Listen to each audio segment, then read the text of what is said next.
Gadadhara Shrivasadi Gaura Bhakta Vrinda.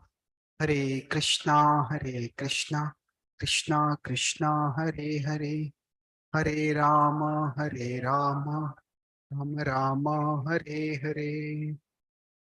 Hare Krishna. Okay, just in time. Yes. So, hope you had some good time to prepare as well as have a nice prashad. Yeah. So we'll start with Krishna group. So we'll have Krishna, Lalita, then Balram and Vishaka. Is that right? Okay. So Krishna group, who is going to present on your behalf? Yes, please. Yes, so maybe you can come here, or maybe some of you can move behind and leave this stage on top for them.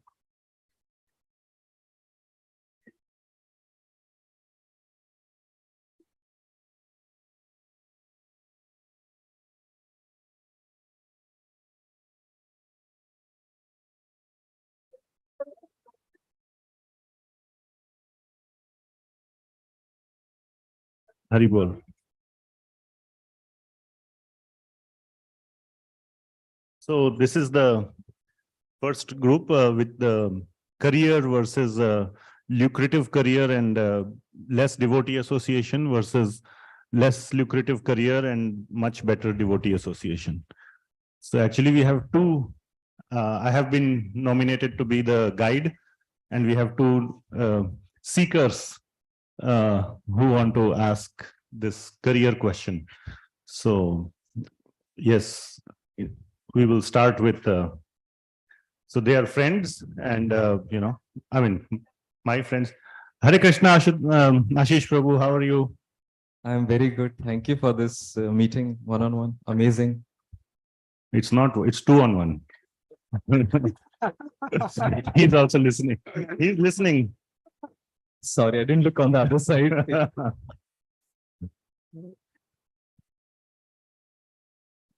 So I have been like thinking about my life and career path, and I thought you'll be a great mentor to advise me for my next steps. So that's why I'm here. So I'm relatively new in my career, so I would like to grow in my career fast, and I plan to start my family soon. And simultaneously, I would not like to lose touch with devotion. I would like to leave that component and not fully go away. So what do you recommend, how I should think about the situation in my life and take a decision? Your goal is to not completely, your destination is to still make spiritual progress. But you also want to make some financial progress in your career and all that. Okay. So how much are you like, do you know which one you want to give less preference to your career and more to your devotional progress at this stage in your life, or where do you? I think I would like to give preference to my career at this point, because I feel if I have the material facilities, that will make my life peaceful in a way that I will be able to also give time to my devotions. I would like to prefer career at this point. Oh, okay, very nice. But you don't want to completely lose that touch with devotional life. That's correct. So what options, do you have some options in hand of, you said you have some 2 options in hand, or can you little bit? No, I've not yet. I've not started, but I'm in the process. I do not have any options. I'm just here to understand the thought process or the right way of thinking about this. Okay. So like you said, you should look for a good opportunity which puts you on a stable platform. Financially, you said you're going to start a family. So you will need a good financial and material level foundation. But try to find a place where you don't completely lose touch with devotees. Try to keep your association in place. May not be the best possible. If you can get great association as well as a very lucrative career, that is best. But if you have to choose between the two, then choose something where you completely don't lose association, but with a good career prospects so that you can make good progress in your career. Later in life, then you can reevaluate your situation. Does that sound okay? Yeah, thank you so much. I think that sounds like a good advice. Okay. Thank you. Ashutosh Prabhu, Hare Krishna, how are Hare you? Krishna Prabhuji. So Prabhuji, like you know, I work in a semiconductor company and it's not doing too well now. So I've been looking around for jobs and I have two offers. So one is in Las Vegas. So they're offering me like a VP position. So it will be like a major acceleration in my career. Mike. Oh, yeah, it will be like an acceleration in the career, but it will also mean demanding work and it will mean slightly swaying away from the path of spiritual progress. The other job is in Portland, Oregon. There's a very nice group of devotees in that city. They have a very beautiful temple. They have a very beautiful temple. In fact, I know a Prabhuji there whose classes I attend remotely, so I would like to meet him. I would like to meet him physically also. But there the career will be stable. There's a company called Intel which is not growing very quickly. So if I join that company, my career will either be stable or it will be in sustenance mode. So I was looking for your guidance on whether. So what is your destination or long-term desired? Where do you want to go? Yes, Prabhuji. So like I've been working 20 years now. So I think financially me and my wife are okay.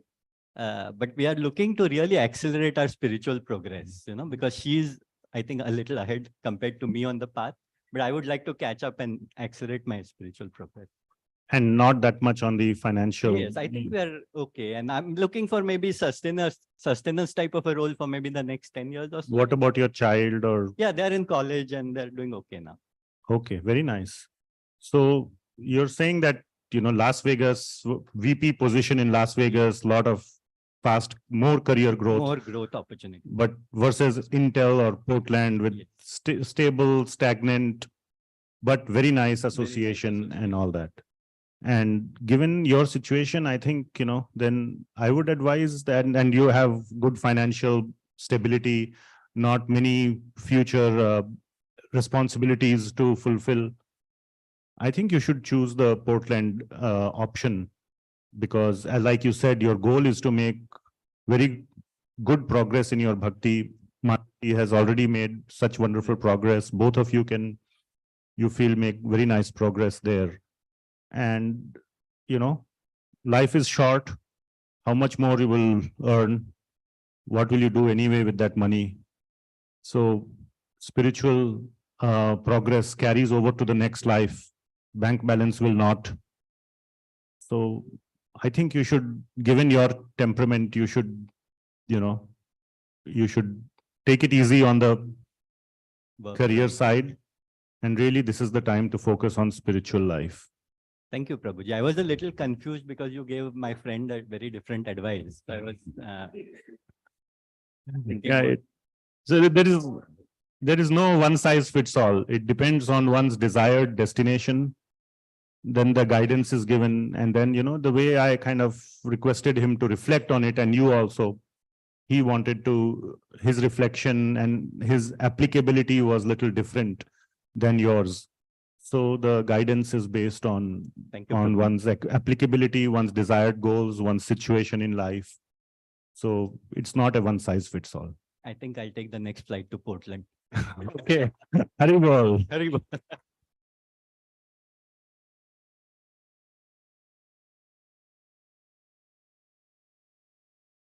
Cannot get away so quickly. Oh, keep on mic.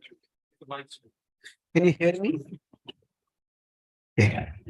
So those who present, they may also have to face questions from others. But don't be afraid. The questions are going to be very difficult.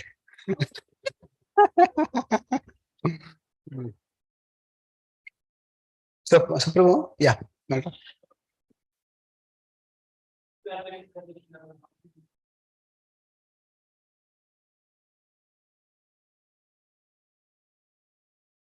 So he mentioned that it's not like zero devotee association. There is some. So he should try to maximize that whatever little is available, try to capitalize as much as possible. And with today's technology, there is more options even independent of the physical location.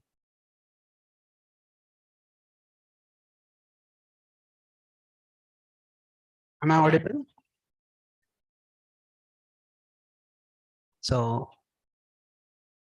overall, it was very realistic situation and very realistically handled also. Sweetly realistic with all the references to Portland. I felt that many things were very nicely done.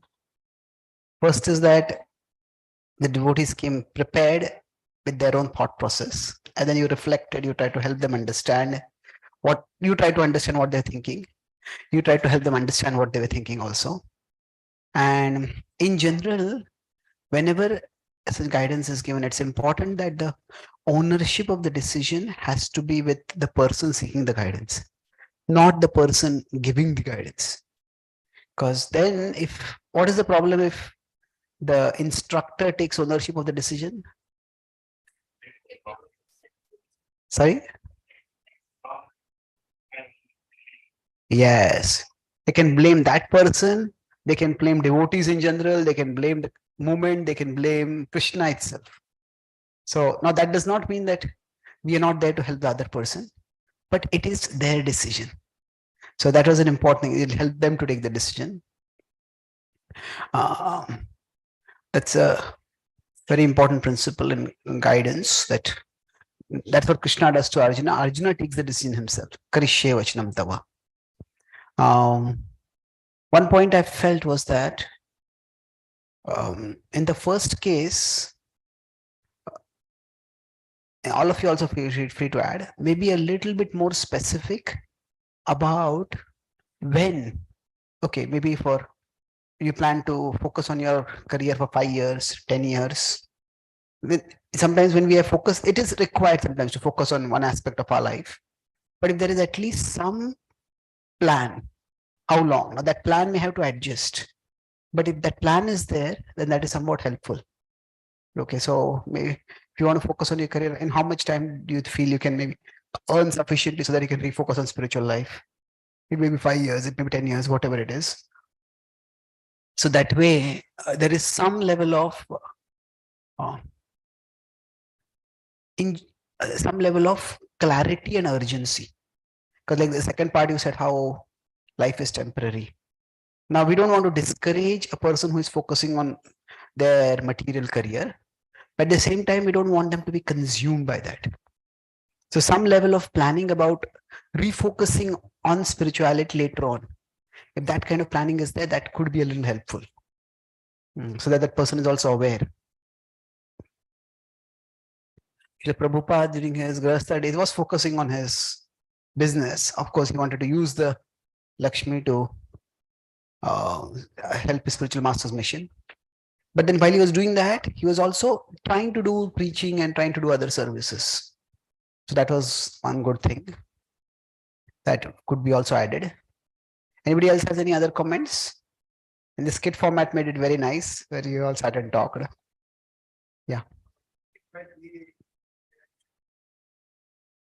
Focus on your career, you might forget or lose sight of your ultimate goal. And I feel like something like being a VP of like Las Vegas option, something like that would make it like very difficult, maybe it's like impossible to spend adequate time in social service. Okay. So there's a very, can we turn this on? The project. So, TV. So will a very demanding career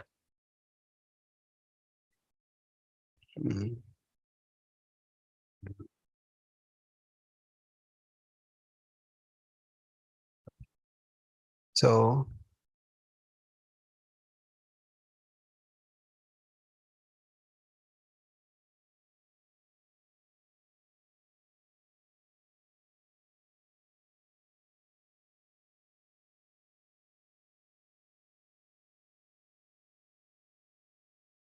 will a very demanding career make it very difficult to focus on Krishna? Yes, that's possible. See, in general, different people are at different levels in their spiritual evolution. If you look at Srila Prabhupada, and say this is Krishna, during Srila Prabhupada's time, there were two broad categories of followers that he had. One were his Western disciples. They were mostly full-time devotees. Like in one sense, they'd already given up their home. They were searching for something else. They were part of the counterculture. So they were at one level. And then he had mostly Indian life members. Now the Indian life members, they were all very pious. Many of them had been brought up in good families. They had strong spiritual inclinations.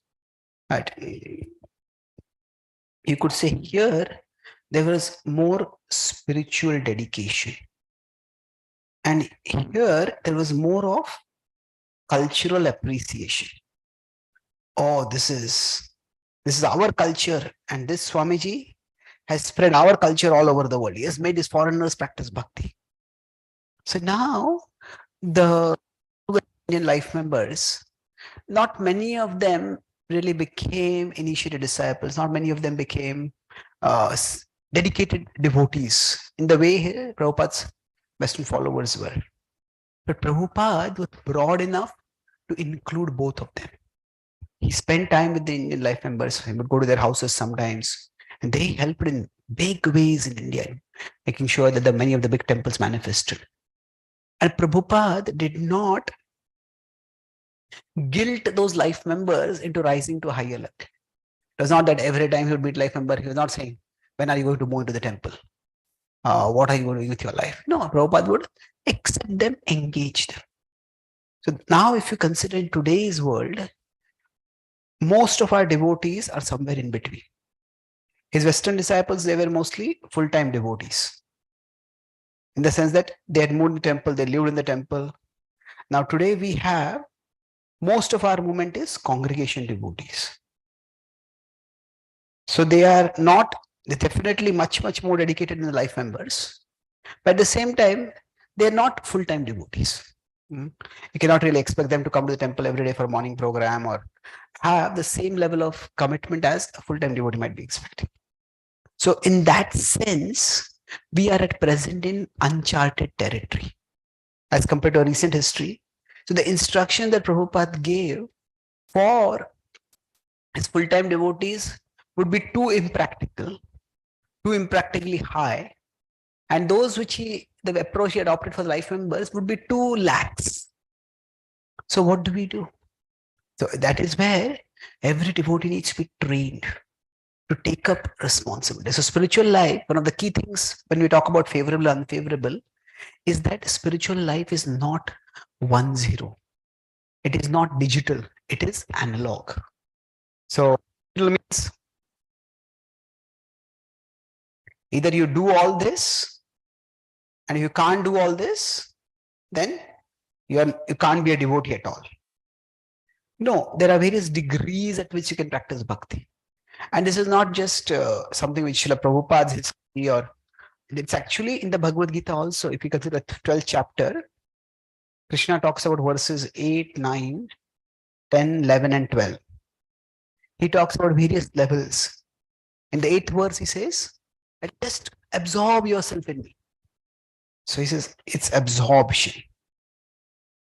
If you can't absorb yourself, then he says, practice. Just to fix your mind. So absorption is more like the stage of pure devotion. Practice more like the stage of sadhana bhakti. If you can't focus your mind on me through practice, then Krishna me. Why is this going up and down? Serve me, he says.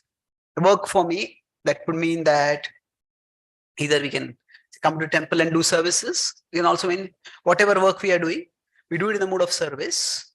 We take care of our home temple. We give some charity to Krishna. If Krishna says you can't do that, he says work. Even if it's not a devotional cause, at least cultivate some level of selflessness. And each of these is a progressive step up towards the highest level. So if you could consider that, It's like it's like a ladder, and in the ladder, these are all rungs. So everybody is encouraged to rise to the highest rung. But ultimately, sorry, it's the other way around. So ultimately, everybody is on the same rung. So our purpose is to encourage everyone to come to the higher rung. But it's not ready. Like a child is first learning to climb up a ladder. You push them too fast up, the child may just jump off the ladder and go away. Or the child may just fall down. So we gently help a person. Okay, you become stable on this rung of the ladder. Once you're comfortable, then you can take a step. So if we guilt people too much, we force people too much, we push people too much, two things may happen. One is that instead of pushing them towards Krishna, we may push them away from Krishna. Or we may actually push them towards Krishna, but internally they will become resentful because it's too much for them. And that doesn't work very well. So, pushing what should not away. Or sometimes we externally push away, sometimes we internally push away. That means they start becoming resentful. Oh, these people, they are so pushy. I don't like them. But what can I do? I'm here. I don't want to go away. They become resentful. Krishna says bhakti has to be bhajatam priti purvakam. It is not gruna purvakam. It is not guilt purvakam. It is, oh, I'm happy here. I want to move ahead in my spiritual life. And that has to happen gradually. So in one sense, another way to envision this is that, see, if this is the center is Krishna, now different people may center on Krishna with different degrees of boundaries. Somebody may want to, but they're still practicing bhakti. So we can say that 8 is closer, 9, 10, 11. Now these are at one level, these are indicative that there are multiple levels. So we guide people, we equip people to find the boundaries within which they can function most sustainably. So the boundaries can vary. Somebody may say that, okay, I can come every week to the temple. I remember one devotee was from a devotee family in India in a temple. And his son, that son, the boy was, we became a little friendly. But he would practically never come to the temple there. So he would practically never come to the temple. But then he came to America and he started coming to a temple here. He started coming very regularly. And then I met him here. And when I had come to this temple, I asked him, what inspired you? He said, whenever I would come to a temple in India, everybody would ask me, how many rounds are you chanting? And he was chanting some 4 rounds, 6 rounds. When are you going to come to 16 rounds? When are you going to come to 16 rounds?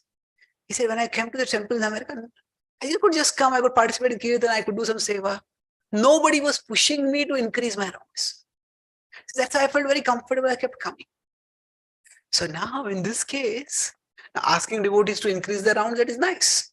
But we have to be observant what is happening, the result of what we are asking. So now it was not that he didn't want to practice bhakti, but he was comfortable at a particular level of practice. So we need to help people find the boundaries within which they can sustainably practice bhakti. Somebody can go to a level which is more serious, but they won't be able to sustain it. I remember one place where the temple leaders told devotees, and these young devotees who had studied engineering and stuff like that, they said, all of you should take teaching jobs, because then you can spend a lot of time on service, on preaching, and then you don't have to work like a donkey in 10, 12 hours and 14 hours in corporate companies. And many of them followed the instruction. Now, some did not, some still took a company job. And then 20 years later, those devotees who had taken that college job, they found that they didn't have enough savings now. And even the educational sector has become in India quite competitive now. So as faculty, there's a lot of work pressure. So they found that now they work for 20 years, but still they have to work for 20 more years. And they're doing a good amount of service, but they can't take up any more services. They can't become more serious in bhakti. On the other hand, those devotees who had in one sense rejected the instruction of the authorities, said, no, we'll take a company job. But they had worked for 10, 15, 20 years. They had saved enough. And now they had almost like retired, they become consultant kind of job, and they were doing a lot of service. And then what happened? The same authority started glorifying the second set of devotees. Just see how dedicated they are. And those devotees, after 20 years, still they're at the same level. They're not growing. When this happened, the first set of devotees felt very betrayed. So we followed your instruction, and now you are glorifying those who disobeyed your instruction. So the point is, in this case, so I talked with that community leader, and he said, yeah, I didn't realize that devotees were feeling like this. My point was only to inspire devotees more and more.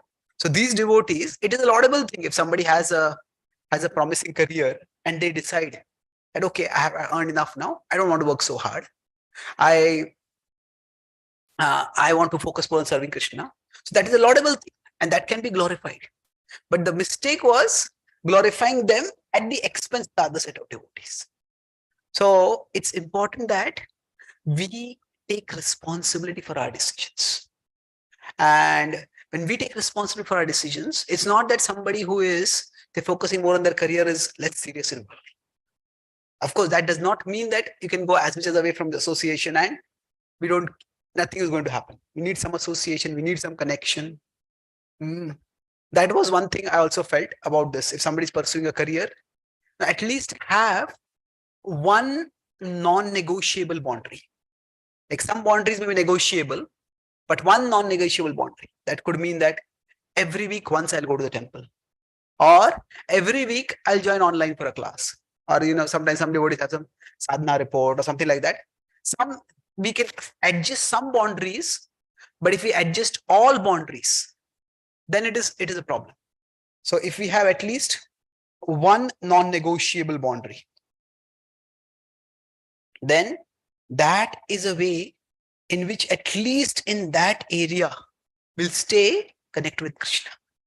And that way we will be moving onward in our spiritual. Thank you. Any comments, questions? So let's thank Krishna group.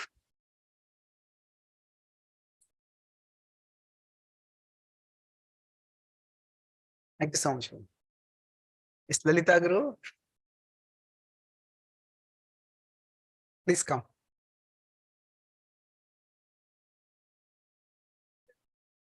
Yeah, I can. Okay, sure. Please come.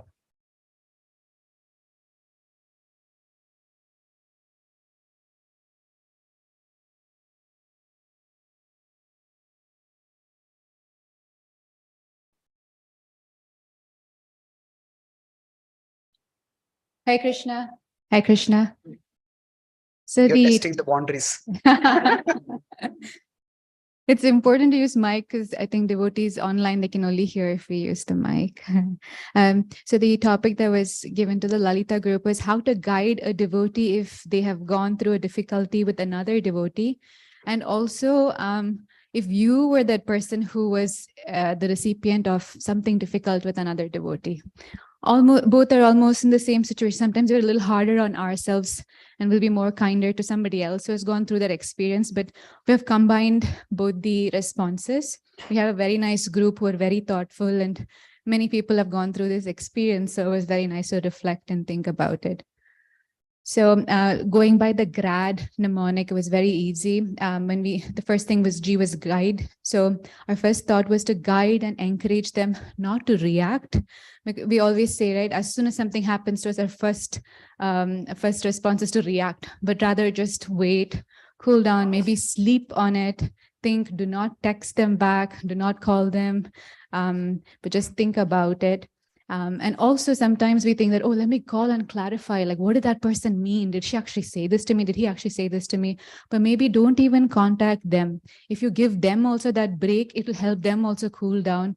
And then after 1 week, both of you might have even forgotten about it. So to ourselves also, we should somehow control our urge to call them, discuss this further, or to react upon it. And this will coincide with our next step, which is to reflect, right? So we can let that, I'm thinking how to best present this. First, maybe we can take in terms of ourselves. If we were inflicted upon with this response from someone who reacted to us in a rude manner, first we can reflect and think that, did we do anything to warrant this? What exactly happened? We have learned so much. And then a very nice point, like a devotee was mentioning, was like Prabhu was mentioning, was don't be your own guru, right? And because suddenly our reaction could be that, oh, it's because maybe I'm too enthusiastic, I'm doing all these services, I'm catching this person's attention and they're behaving to me in this manner. So the best thing to do is call Jai Sachin Prabhu and say that I'm not going to any service anymore. Then no one will behave rudely to me, right? So don't be your own guru in that manner, because then you're, going to one extreme. So if you feel your tendency is to respond in either of the two extremes, like, attack the person or say that I'll never do this service if this person's involved in this service, or if your response is, oh, I'm not going to do the service anymore, then that's the wrong thing.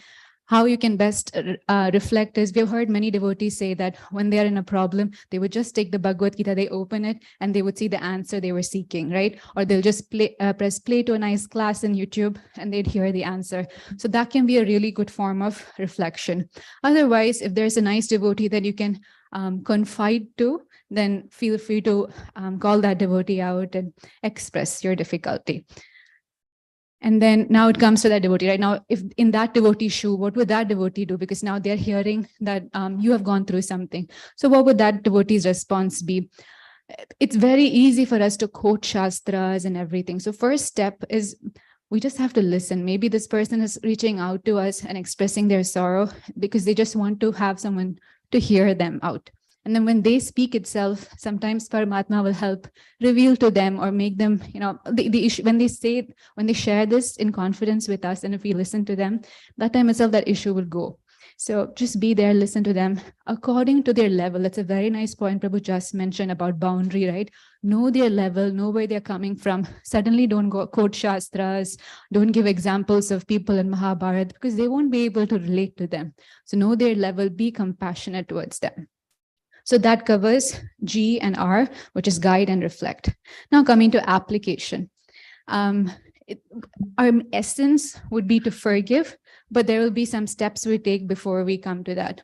Sarva Shakti Mataji was mentioning that we should remember that our goal in life is not to develop amazing relationship with each and every person who comes to the temple. It's impossible. And that time, Ananya Mataji shared a beautiful story that she heard, wherein a devotee asks Krishna, Krishna, my desire is that please let me develop amazing relationships with everybody. Krishna said, even I don't have that. How can I bless you? People in my own family, like Shishupal himself, like complains and blames me and rebukes me all the time. So even I don't have that. So it's an extremely high standard. So what we can do in this situation is try to, we have so many devotees with different flavors, right? So have a Hare Krishna Hari Bol relationship with a devotee you feel you're not really able to get along, and focus and interact with devotees who are able to help you grow in your sadhana. And then always remember that our goal in life is to go back home, back to God. And of course, in a very friendly manner to all the devotees, but we cannot establish amazing relationships with everyone. And then, another point Uma Mataji mentioned is we need to be a little tolerant. It might not be easy to share this with the person who's complaining or saying that right away, like, oh, you need to be more tolerant. You recite Shishtashaka every day, right? So remember the third sloka. We can't really say that. We can share a lot of information. And then as Prabhu was saying, that the whole point is for them to come up with the reflection themselves rather than us teaching them and telling down or looking down on them. But we ourselves, if we were in that situation, we can always think, right, can I be more tolerant? Will this really affect me? But if we come to a point that, oh, because of what has happened, we cannot progress in our devotional service and it has completely affected us, then there are steps, like even in temples also, you could really approach higher authority Like people who take actions as to even ban some devotees from coming to temple. So many actions can be taken. Hopefully never ever goes to that, but such steps can be taken. In the end, your devotional service, your life, everything is very important. So, and please know that there are helplines. Devotees are there to always support you and grow. Yeah. Another thing that was mentioned was all this will be possible only if we develop our consciousness, right? If we go to like Burj Khalifa in Dubai, one of the tallest buildings, if we're standing just in front of it, you'd say, oh my Krishna, like what a huge building. How can I ever, reach the top or anything? But the same Burj Khalifa, when you fly from there to Portland, and when you look down the window, it's such a small building. So only when we rise our consciousness will any problem appear big or small. So small. So yeah, that's mainly, these are our realizations. Okay.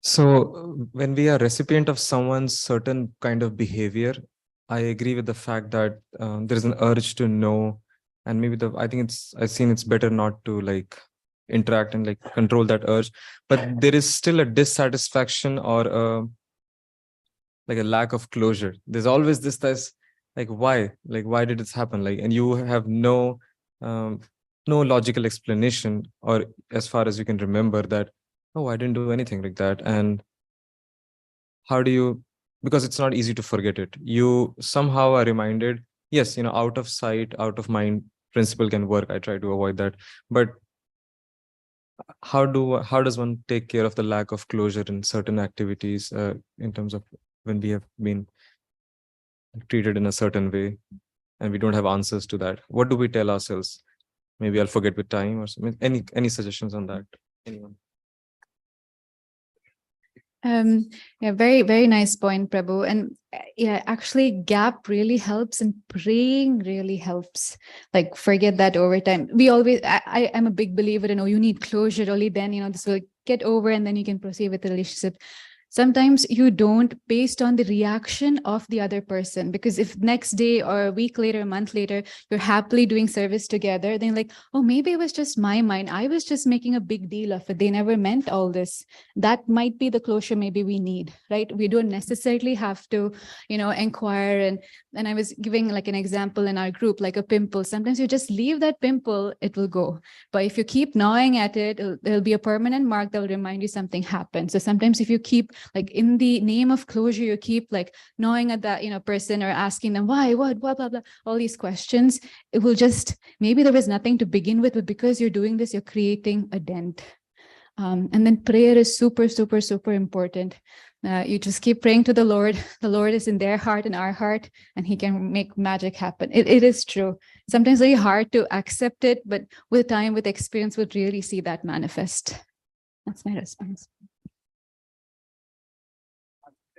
Thoughtful presentation overall. Thank you so much.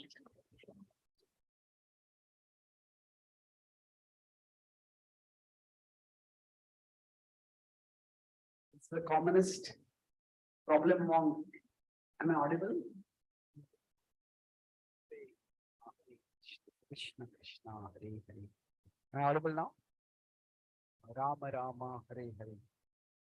Is this getting discharged or something? Hare Krishna. Okay. So once I was doing a similar retreat, and you're asking that when we are practicing spiritual life, we have to tolerate many things. You mentioned the thing of tolerance. So what is that we have to tolerate? So one devotee very enthusiastically raised hand. So yes, says, we have to tolerate devotees.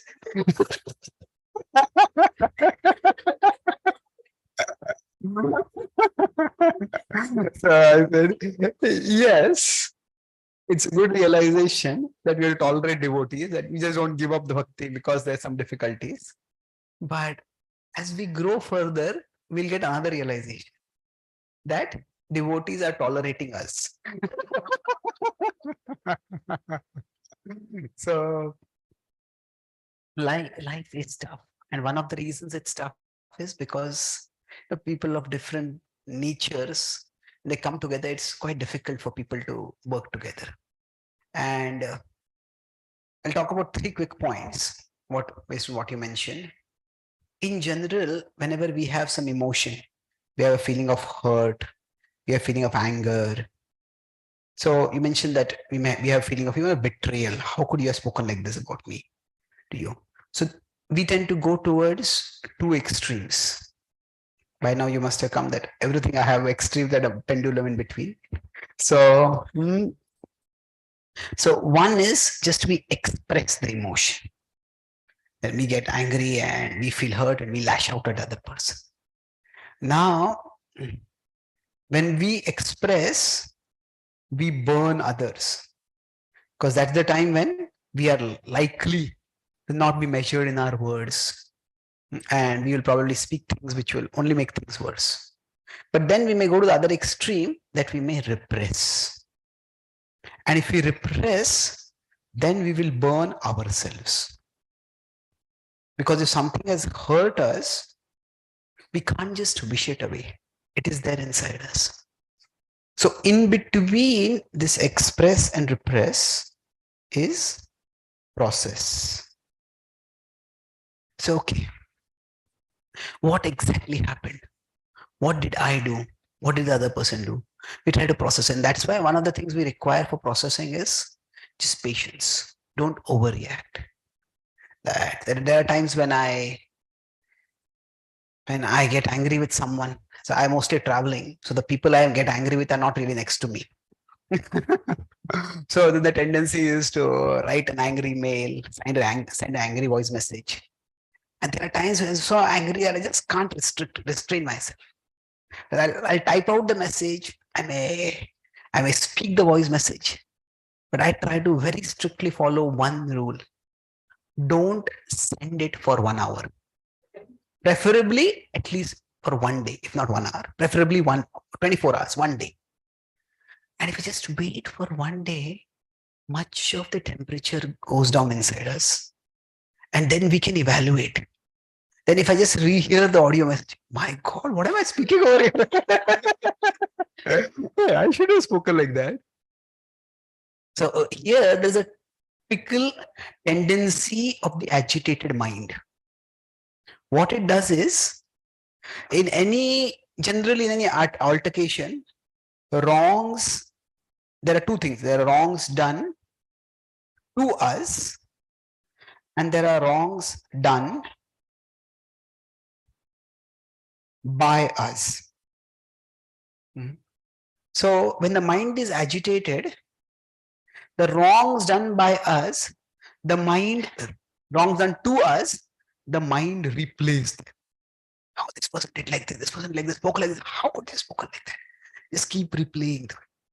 And the wrongs done by us, it downplays them. Actually, I didn't do anything. No, why should I become taken so seriously? It was just a small thing. Well, maybe it was a small thing for me, but it was not a small thing for them. So this is just the tendency of the mind. That doesn't mean the mind is evil. It's just the way we work. That when something has gone wrong, we tend to externalize the problem. There might be internal problem also, but we look at the externals normally. So that's why if at that time we react, we will highlight what they have done, but we will neglect what we have done. But if we just wait for some time, like wait for a day or 2 or a week, whatever we can, maybe at least for a day, then we'll find, okay, yeah, maybe I also played some role in this. So that way, we'll be able to better evaluate what exactly happened.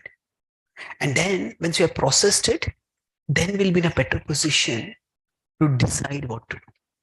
So that's just building on why we need to have that patience, because then we get a better perspective.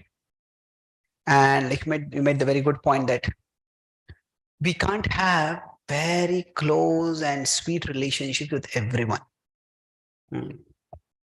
So that's just because people are of different natures. So overall, we can say in our relationships, I was at one devotee's house, They're doing a program. So I saw a quote on their home wall. All our guests make us happy. Some by arriving and some by leaving.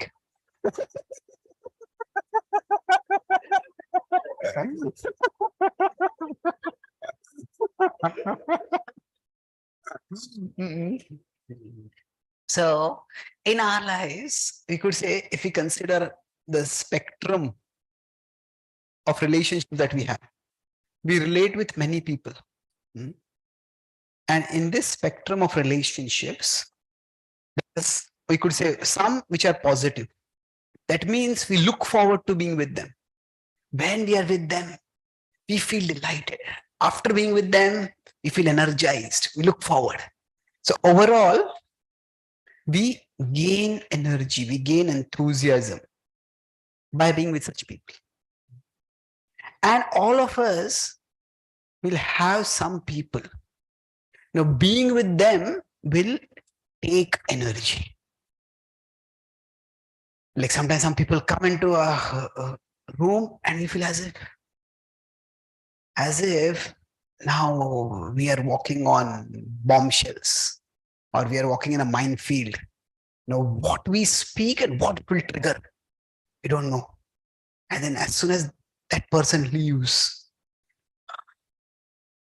we feel as if we're liberated, or at least we dodged a bullet for the time being.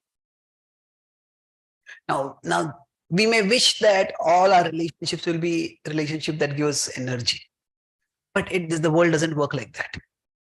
If you want a society that is full of ideal people, people who only encourage and uplift and help, ideal people. If we look for the ideal society, we'll be kept looking for the rest of eternity. It just doesn't exist in the material world. And even if we found such a society, we are unlikely to get membership in it.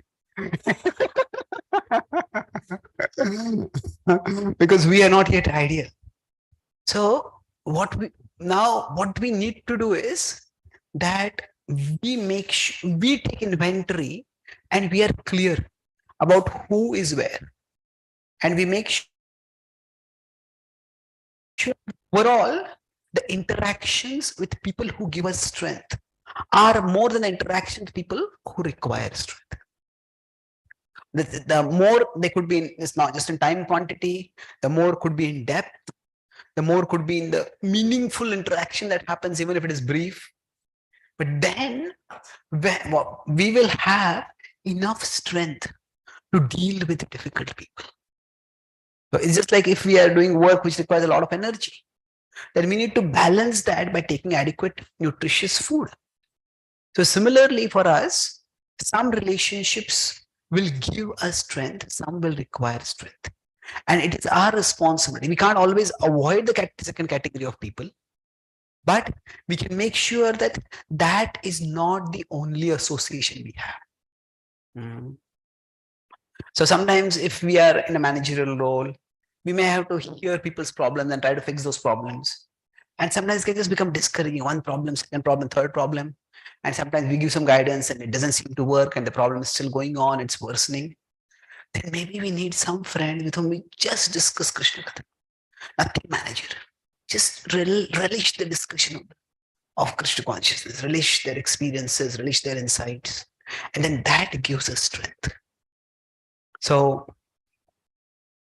if we have that, then even if one devotee has hurt us, okay, yeah, in this community, there is this devotee like this, but there are also all these devotees. And I can benefit from their association. So if we reduce the entire devotee community to one devotee that has hurt us, then we will feel like going away from the devotee community entirely. So don't reduce it, make the balances there. And then once we have the balance,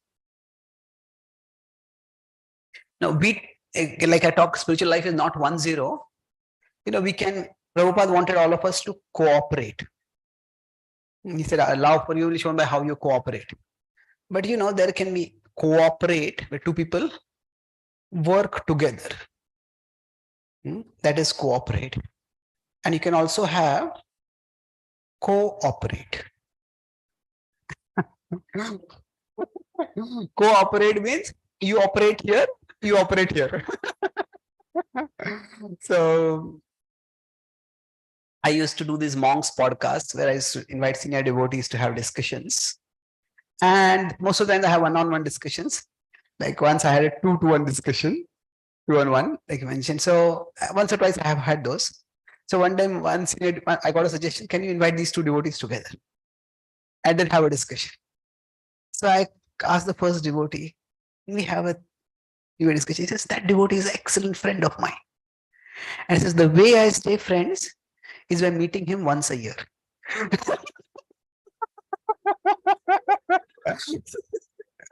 And now he was not being facetious. He says that we have so many differences, but from a distance we can respect each other. You know, he is serving Prabhupada, I am serving Prabhupada, but our approaches are very different. He says, so they are cooperating by cooperating, and that's not a bad thing. Different people or different relationships work best at different distances. And sometimes we can have a very close relationship with someone. Sometimes we can't have a close relationship. So when we seek a closer relationship than what is possible, that is what causes a lot of tension in the relationship. So if we find that we expected something from someone and that person disappointed us, okay, that means maybe this relationship cannot work at that close level. I can have a closer relationship with other devotees. And with this devotee, if generally the frustration that we experience in a relationship, frustration, it is, okay, I don't know, is this right? It's proportional to expectation. So if you want to decrease the frustration, we might as well try to decrease the expectation. From this relationship, I may not get that closeness.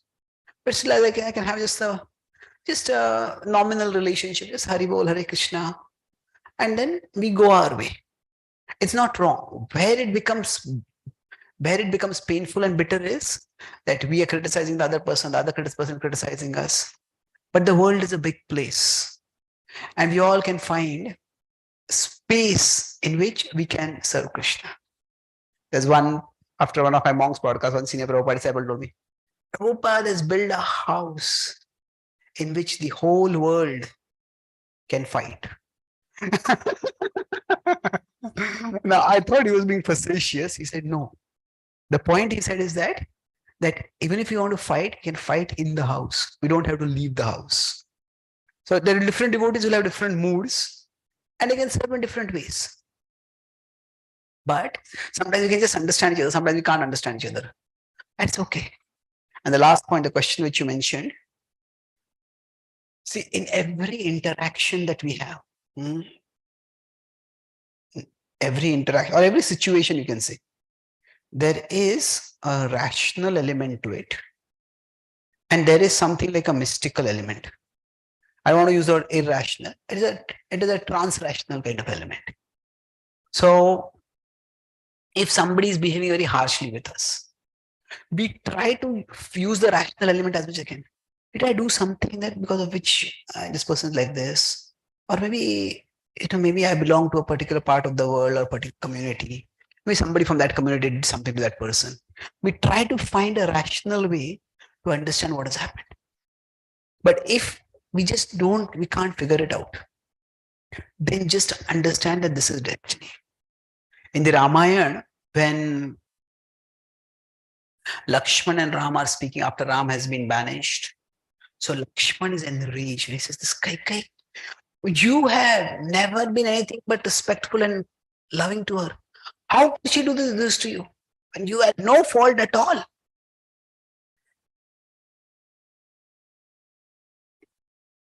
So Lord Ram says to Lakshman that, oh Lakshman, don't speak harshly about her.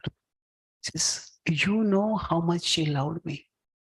Her love for me was like the flow of the Ganga, pure and unceasing. Lakshman is still enraged. He says, that's what I can't understand. How did the Ganga step in one night? And then Lakshman, Lord Ram says, that is why when I I heard her speak those. I understood that this is the will of destiny. See, what does will of destiny mean?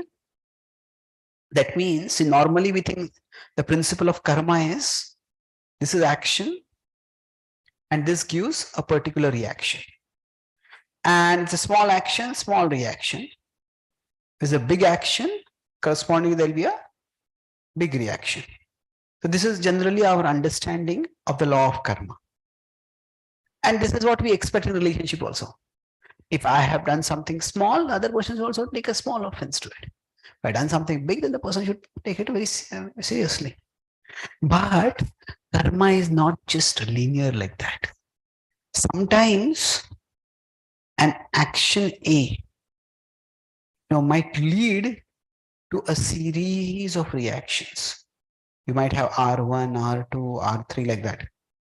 Some actions have serious consequences. Like suppose somebody does a crime which goes permanently on their record. Then their future, all their employment prospects are affected by that. So one action can have multiple consequences. Or conversely, sometimes it's like, let me put another way. Sometimes when we get a reaction, it could be the result of multiple actions. A1, A2, like that. So suppose we go to a supermarket and we buy something. We buy something worth $20 and we suddenly get a bill worth $2,000. Hey, what's going on? But maybe we had a credit with that supermarket line and we've been buying for a whole month. And right now we bought something worth $20. But throughout the month we have been buying a lot of things. And right now the bill we are getting is not just for those $20. The bill is for all that we bought in the previous month. So sometimes when we do something to some other person, it might be a small mistake and their reaction may be completely disproportionate. Now we try to figure out, did I do anything to offend that person? But if we can't figure out, then that means we understand that this is the will of destiny. This is some past karma coming to me. So that's how we don't try to spend too much time figuring it out. Sometimes the only closure that we can get is the closure that we give ourselves. The external situation may never give us a closure. In the Bhagavatam, when the cow and the bull are being beaten, at that time Parikshit Maharaj asks the bull, what is the cause of your suffering? Now at one level it can seem like a stupid question, because right in front of Parikshit Maharaj that bull was being beaten by Kali, personified, who was dressed like a king. And well, if the question seems bad enough, the answer seems even more weird. The bull says, actually, different philosophers have given different causes of suffering. And considering all their analysis, it's very confusing. It's very difficult to determine what is the cause of suffering. And then Parikshit Maharaj, what is the response? He says, bravo. By your answer, I know that you are no ordinary bull. You are dharma personified. So what is going on in this? See, Parikshit Maharaj is not looking for the immediate cause. He already knows the immediate cause. That this bull was being beaten by Kali and he's going to punish Kali. But at the same time, he is trying to check what is the understanding of that bull. So sometimes the immediate cause is just not a sufficient cause for explaining things. And that's his understanding that sometimes the cause of suffering is indeterminate. That does not mean it does not have a cause. There is a cause, but it is indeterminate for us. And that also we need to accept. So that's the only closure we can have sometimes. Not all the times. Rationally, we try to find out the reason, but we can't. The only closure we can have is the closure that we give ourselves. So sometimes we just have to give an explanation that satisfies our mind. Maybe in my past life, I had hurt someone terribly. That's why this person did this. Maybe this is something which Krishna wants me to learn some lesson, but right now that lesson is not clear. Maybe this is help grow some tolerance. Whatever it is, the insight that we gain that insight and we move forward. That's why what she mentioned about prayers, that prayerfulness can lead to dadami buddhi yogam tam. I will give you the intelligence by which you can come to me. When Duryodhan viciously insulted Vidura, at one level, Duryodhana was acting out of Mahamaya. He was simply arrogant, he was simply envious. He spoke viciously. See, that the Mahabharata's culture is a very traditional hierarchical culture. So normally with our elders, we don't even raise our voice. And Vidura is in the generation of Duryodhana's father. And Duryodhana spoke viciously. So at one level, see, if this is Vidura, this is Duryodhana. Basically, what Duryodhana said is, you are not even a proper born son. Who do you think you are? He questioned his parentage. He criticized his, they almost did like a character assassination. Now, while Duryodhan was simply acting out of Mahamaya, but Vidura saw the whole action as coming from Yogamaya. He says, this incident where Duryodhan has rejected me, that is Krishna's arrangement by which I can get out of this war. It's Krishna's arrangement. So I won't have to fight on the side of Duryodhan. And that's because he had that service attitude, he got that insight. So sometimes the closure we get ourselves is through prayer. We get some insight. Okay, this is, there's no definitive answer to understanding this is the only reason it happened. But by thinking of it that way, we can get a closure and we can move on. Okay. Thank you. So shall we take a 10-minute break and then reassemble? Or we have two options. We take a 10-minute break and reassemble, or we go on and we finish by 4 o'clock. What do you prefer? 4 o'clock? Okay, sure. Thank you.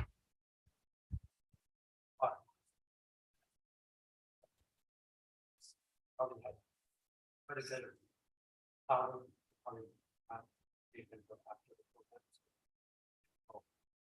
Okay, after the program. Okay, fine.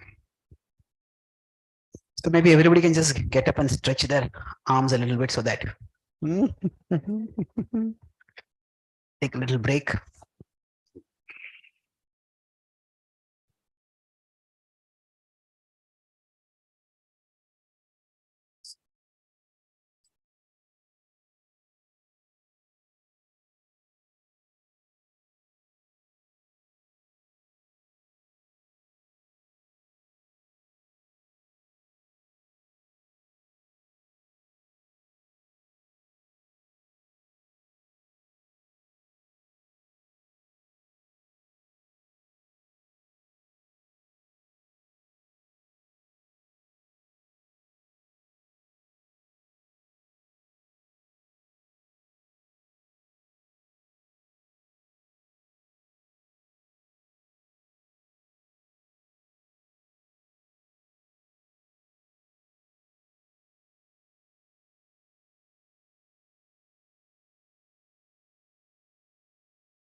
Hare Krishna, Hare Krishna, Hare Krishna.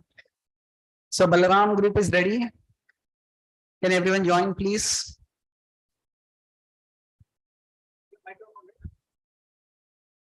Balaram group is who? Yourself? Please come.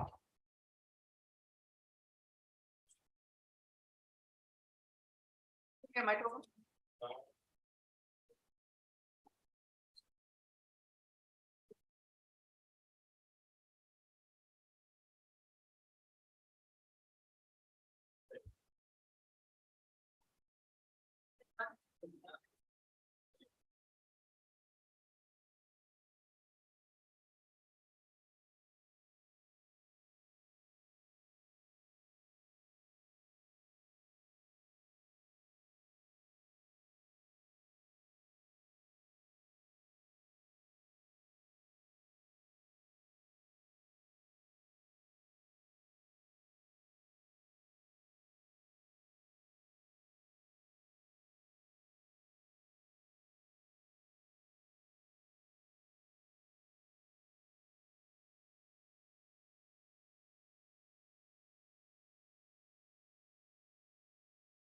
Hare Krishna. Okay, so I'll start with the prompt. So our prompt was, if we were in a position to give advice to a devotee, where they were choosing between a guru who is more accessible to them, who they can communicate more with, or whether they're more inspiring for them. So that was our prompt. So for our group, before even discussing this like very thoroughly, we sort of took a general poll of what we felt, like what decision we would make in regards to this. And so 4 devotees said that they would pick a guru who's more inspiring for them, and 5 devotees chose someone who's more accessible. So if we were to sort of take this poll of 4 devotees wanting someone who's more inspiring, 5 devotees wanting someone more accessible, and if we sort of extrapolated that into our general Krishna conscious population, we'll find that it's not a very clear-cut decision. Each clear-cut decision. Because if it was, then the poll would be unanimous. So it's very important when we advise someone, especially when it's not our decision, that we hear them out, hear their situation very thoroughly, because everyone is different. And we should do our best to provide a sort of unbiased view, and not give them a decision, but rather sort of hear them out and guide them so that they can make their own decision. So we're going to go through the grad analogy, because that's sort of what we did. We talked about many different points, and I think they fit well with this, the grad acronym. So we'll start with G, guidance. So as I mentioned earlier, each devotee, depending on their situation, will require different levels of guidance. And what we narrowed this down to is how advanced are they in their spiritual life. If someone prefers someone that is more accessible, a guru who is more accessible, they might want more guidance in their spiritual life. And they might evaluate for themselves that they need more guidance in their spiritual life. Versus someone who wants a guru who is more inspiring. If they want someone more inspiring, it might be that that's what they prioritize the most, because they're already well situated in their Krishna conscious like lifestyle, and they're overall like relatively disciplined and confident about being disciplined in their sadhana. However, again, this depends on the individual. But what will end up happening is that if a guru is more accessible, they will have more one-on-one guidance. that is available to them versus if someone was more like if someone chose a guru who is more inspiring to them, they may have less one-on-one guidance. However, just because they have less one-on-one guidance doesn't mean that they have it doesn't mean that they don't have a support system. If someone wants a guru who's more inspiring to them, and if they're less available, it may mean that they have more disciples. They probably have a better support system. And this better support system is something that can be very useful when advancing in Krishna consciousness. I guess an analogy that we came up with was Prabhupada himself and how he is a Jagat Guru for us because he is not necessarily available to us one-on-one in person, but through his books and through his preaching and through his lectures, he's there with us to inspire us and make sure that we're on the right path. One thing that's more along the lines of being more accessible, a guru can sort of understand more individually sort of the psychology or the nature of that person in greater detail. They can probably form a better one-on-one relationship with them and probably can give more personalized advice. So back to sort of the point of the G in the acronym, the guidance, each devotee will require different levels of guidance. And that is up for them to decide and for us to, when we're giving advice, sort of lead them in that direction so that they can sort of introspect. Oh, speaking of introspect, that's the next letter, R, reflection. So there's a couple things that I put down here that we talked about. When we have the opportunity to talk to our guru more, like with more one-on-one guidance, we may end up sometimes not introspect ourselves, but rather just rapid fire questions to our guru. So whereas if we have a guru that is less accessible, we may think about our questions more and then sort of narrow it down to things that are most impactful in our life and then ask the right questions. Obviously, no question is a bad question, but we might have this tendency to rely on them for everything. And as Prabhuji talked about, the more expert the devotee, the less reliance that they'll have on their spiritual master. So if we need any questions, if we need guidance, and if we need some guidance in our reflection, then there's always the opportunity of having Shiksha Gurus, whether it's in-person, one-on-one communication with other devotees, but it can also be through, now we have all these online resources on YouTube, so we can listen to any lecture from any person that we want to, and we can advance spiritually through that. So there's many options in regards to this. Okay, so we covered G and R. So we'll go to A, application. So the main thing Prabhuji talked about was being sort of in the stretch zone rather than in the safe zone or the panic zone. So the idea is we want to be comfortable enough, but we should also seek a little bit of discomfort when we need to, and actually go out of our way to make spiritual progress. So an example of being in the safe zone. So if we're in the safe zone instead of the stretch zone, we could be relying too much on our guru without actually putting enough effort. And that may make someone more inclined to pick a more accessible guru so that they can rely on them more.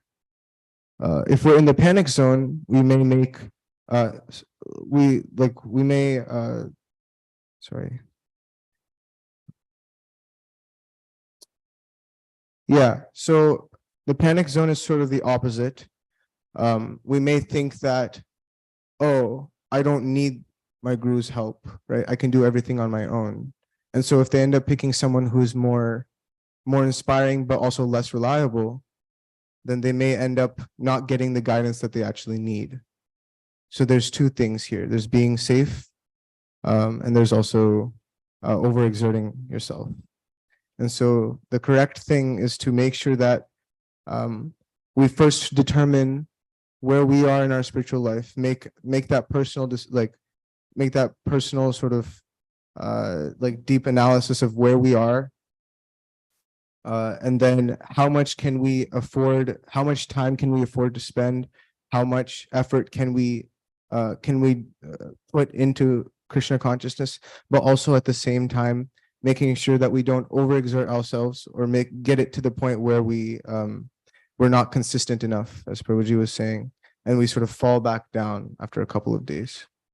And once we evaluate that, then we determine, oh, do we need guidance? Or obviously maybe most of us would need guidance, but how much guidance do we need? And how much in-person association do we need with our Guru Maharaj?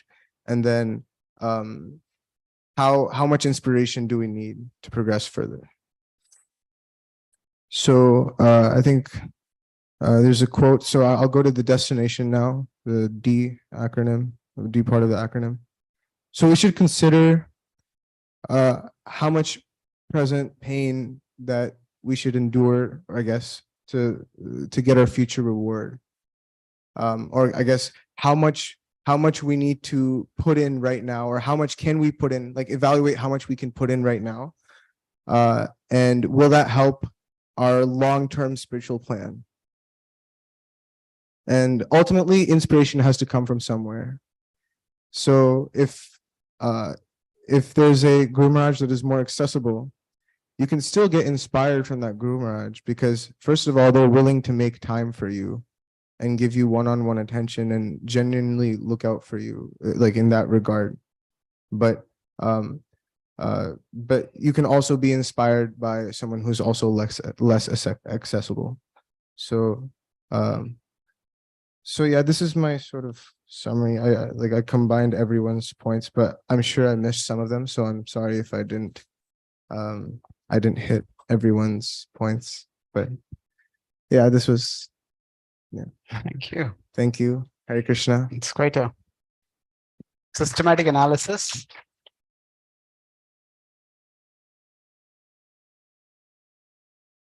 Yeah. I was in this group and Hare Krishna. So my question is, like in the start, when we were going through the guidance, you said that we should not be our own guru, or we might just like be using our mind as guru and we might get astray. And then in the end, I think Parama Karuna Prabhuji concluded that gradually we want to be less reliant on our guru. So then I just got confused over there, that how does one be dependent on one's guru and at the same time be less dependent gradually?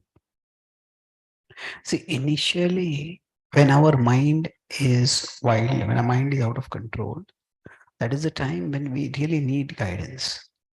But the success of the guidance is gradually that we learn to manage our mind better. We purify our mind.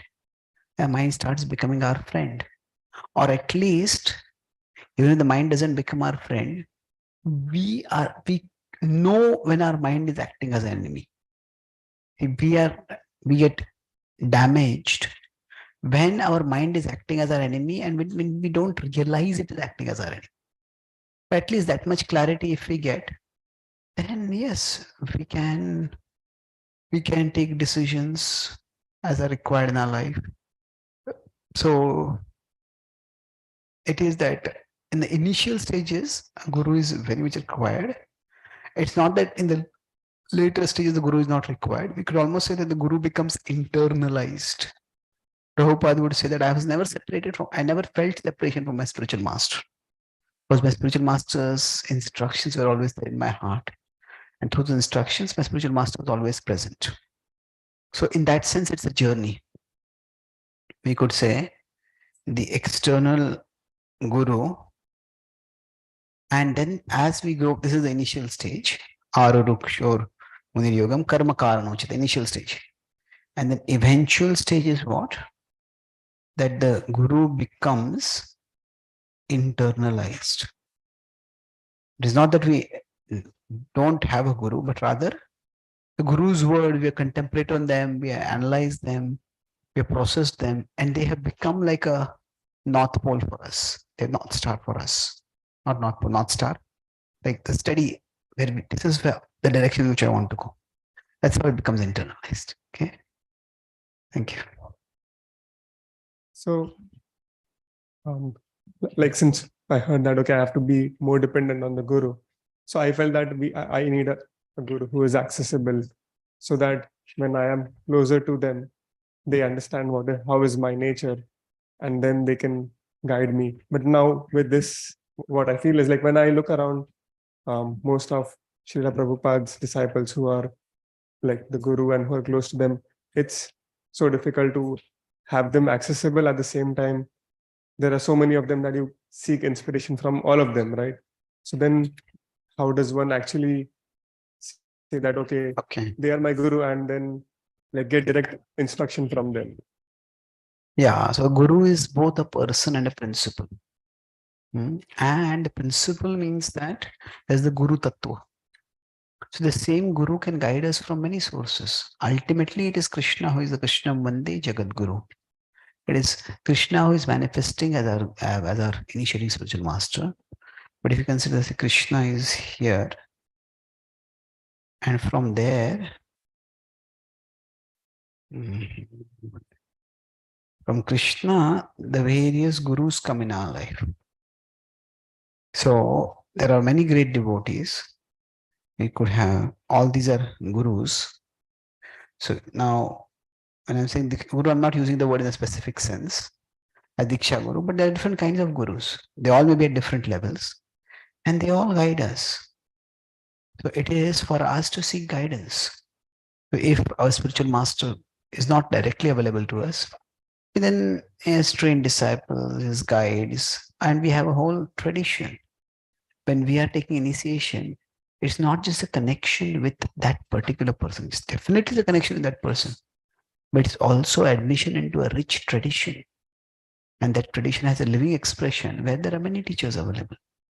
If you look at the Mahabharata or the Ramayana, in Mahabharata, we have the Pandavas consulting various sages in the forest.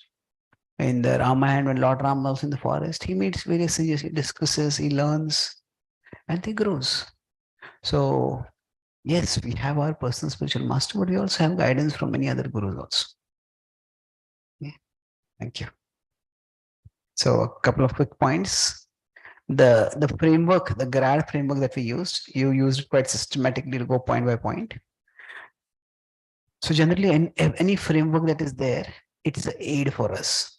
It is not that every single element has to be always used. The way you used it was good, but the framework is meant to be a tool for us. We use what helps us in our journey toward the Lord, in our journey towards better understanding, wiser actions.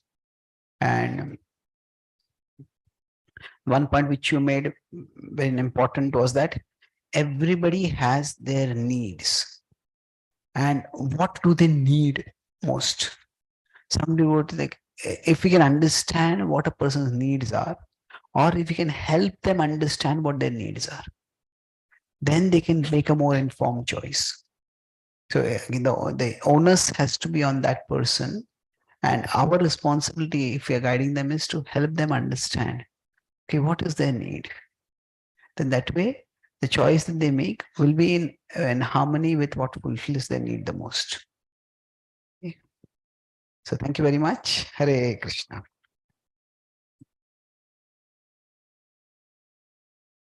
So Vishakha,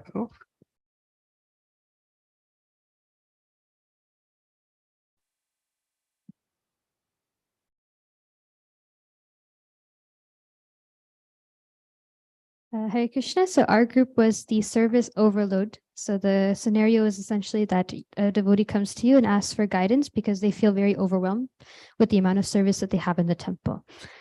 So there are a lot of different factors that you have to consider. Some of them are logistical, some of them are emotional, some of them are just kind of external environmental stimuli. So the first of which would be, just if you think about, like, reflection is huge on this particular scenario because a lot of it has to do with the reflection of the devotee who's coming to you. Because of a lot of the factors that I'll be listing right now that our group came up with, a lot of them are really internal to the scenario and the devotee in question, such as like, how often do you have this service? When do you have to do this service, and for how long? If it's a temporary thing, then maybe you can, figure out a very temporary solution. If it's a permanent situation, then you have to figure out a permanent solution to the issue. And then what other aspects of your life does it impact? Of course, only the devotee would, him or herself would actually know what is impacting. So their family life, their career, their job situation, maybe their sadhana is also being affected. So these are only things that the devotee can realize through their own reflection of this service overload.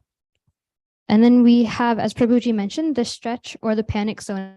Are they being overwhelmed because they feel like there's too much going on, or are they feeling overwhelmed because, they don't really appreciate or they don't really like the service? Because if you like the service and then it just feels like you have too much, and there's a difference between feeling overwhelmed because you don't like it and there's overwhelmed just because of the sheer amount of how much is going on. So, you have to really watch their emotional conditioning of like, actually, are they happy with this service? Would they like to perform more service? And it's just because of current circumstances that they're not able to do this.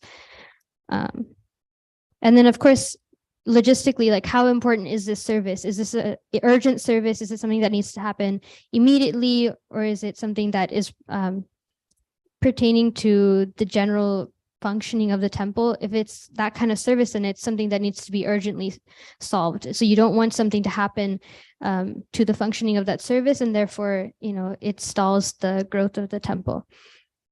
So if it's is it mandatory, or can it be put off, or can it be delegated to another devotee? And if it is delegated to another devotee, you have to understand, or you have to consider what are the qualifications of the other devotee in question. If you're going to delegate it, is that person interested in taking up that service? Are they capable of taking up that service? All of these factors have to be considered as well. And then additionally, does it impact any other seva that another devotee could do? If you do a seva that is a commitment to another devotee's seva, you also have to consider whether or not that aspect is important. As Ananda Shakti Mataji brought up, there's also the idea of emotional support in seva. If you feel overwhelmed by a certain seva, there could be other factors contributing to the fact that you feel overwhelmed. Maybe it's something going on in your life, health issues, family stress, something else. These other factors may actually affect your mood when performing seva. So it might not even just be the seva itself, but it's actually something else from your outside environment that is contributing to that feeling. And then some general ideas are like, does your seva align with your nature? If you don't feel like this seva is something you're interested in, if it doesn't really naturally align with how you your personality, what you're good at, your strengths, your weaknesses, then it may not be the best suit for you. And that's why you feel overwhelmed with this seva. And then, of course, can we recruit more devotees? If you feel if this is a permanent or a long-term situation, then maybe you want to find other devotees who can help you relieve that stress. If you can train these devotees or have other people help train these devotees, and you can have a greater group that shares the load, and then everyone feels very content doing seva, and you are also relieved of the stress. So, of course, in all of these situations, there's some reflection that the devotee has to do, but there's also some application. You have to reach out to other people. You have to apply the reflections that you have and understand, okay, how are you feeling? Which factors are contributing and to what extent? And then therefore create a plan that allows you to minimize the effects of that. And of course, the ultimate destination of that would be situationally would be to not feel overwhelmed by the seva, and also to feel rejuvenated in doing your seva. You want to feel like you are happy doing the seva, and you actually want to continue doing this for a longer time. And then overall, this is, of course, just to become a better devotee and closer to your ideal version of what your sadhana looks like.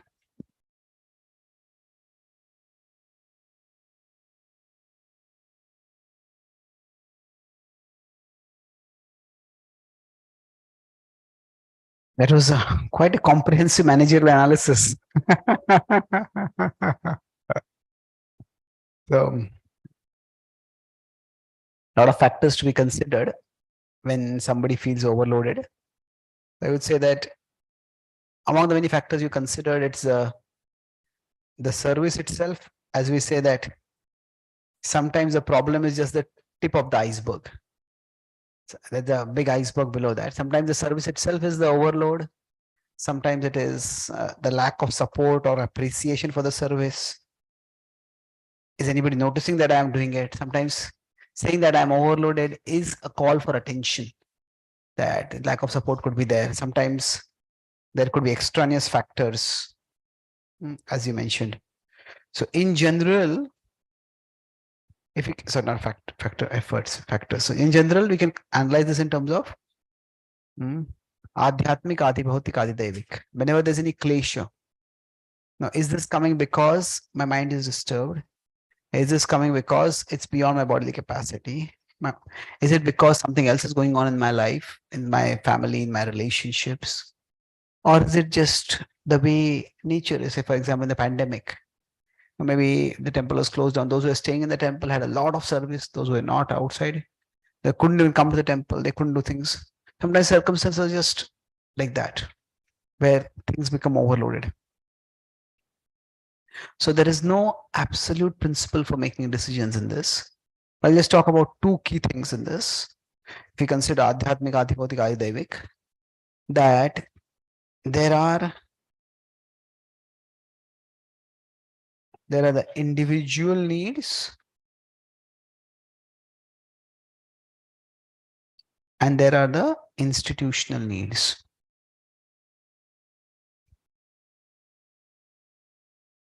And there are times when the institution needs something important. For example, there's no pujari available.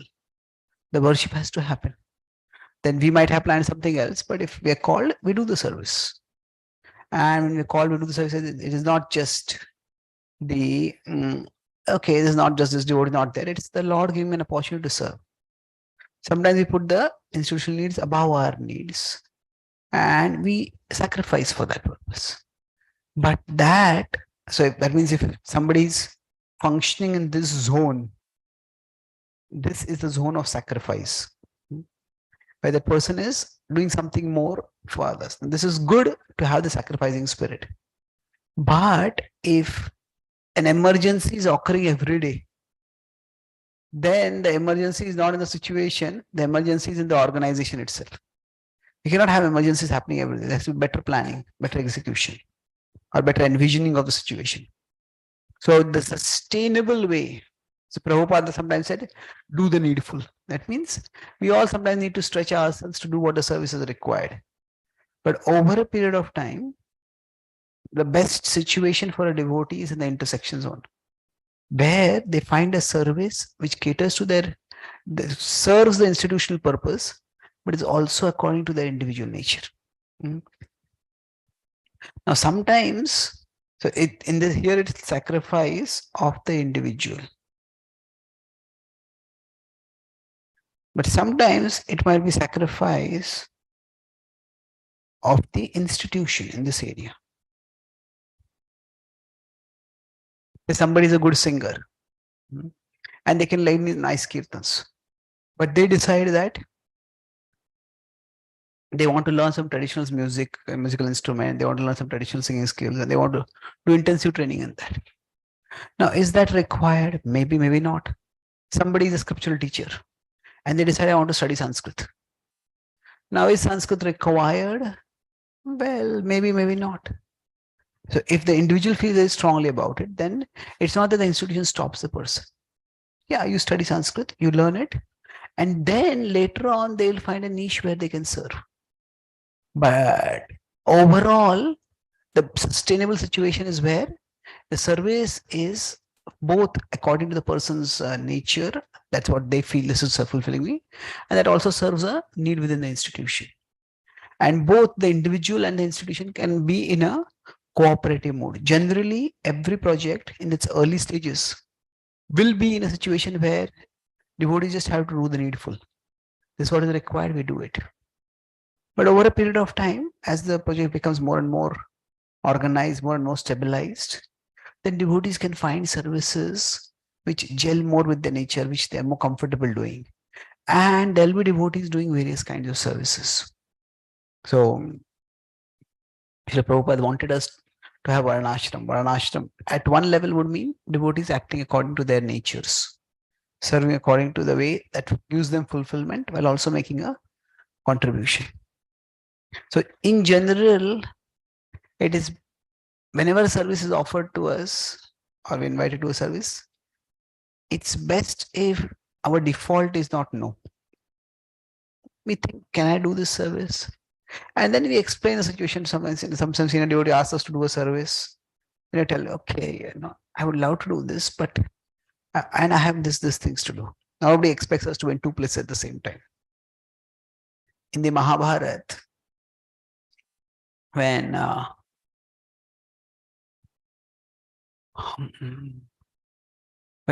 on the 14th day penetrates into the Kaurava military formation to reach Jayadratha. Jayadratha is at the back of that entire military formation. And now Arjuna knows that the previous day the Chakravyuh was formed so that Yudhishthira could be captured. The Yudhishthira was the target of Chakravyuh.